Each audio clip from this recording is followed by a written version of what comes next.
xaflada soo saar waxay sheegeen in shirarka muqdisho ay ku qabanayaan haddii laga hor istaago inay hubkooda soo qaadanayaan oo marka shirarkooda xoog ay ku qabsanayaan ka war arrinta idinkuna waxa ku jirtaan dagaal hubka dhigisa shirarka sidiisaba wuxuu leeyahay shuruuc la maro leeyahay cidda shir qabsanayso iyo waxa ay u qabsanayso iyo waxa ay ka cabanayso hay'adaha shaqo ku laha jiro hay'adaha amnigaana shaqo ku leh ma jirto qof waa inta mikrafoon qaato iska dhihi karaa hubaan qaadanaa intaan ka dhacaa waa iska dhihi karaa laakiin magaaladan muqdisho waxaa gacantiisa ku haya hay'ado amni ciidanka xoogga dalka Soomaaliyeed booliiska nabad sugidda dhammaantoodna qof hub soo qaadan karo magaalada muqdisho ma jiro intaasan ku cadeynaa maxay ka dhiganta marka in qabiil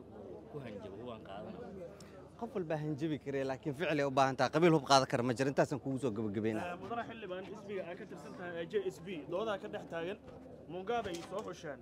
marka maadaama aad xubin soo xulateen oo dhexdiina tartan aadan ku soo xulan ninkii idin beteli lahaa duqa caasimadda waxa aad wadaan election maahana waa selection ma la dhihi karaa su'aashaas jawaabteeda waxaa iska leh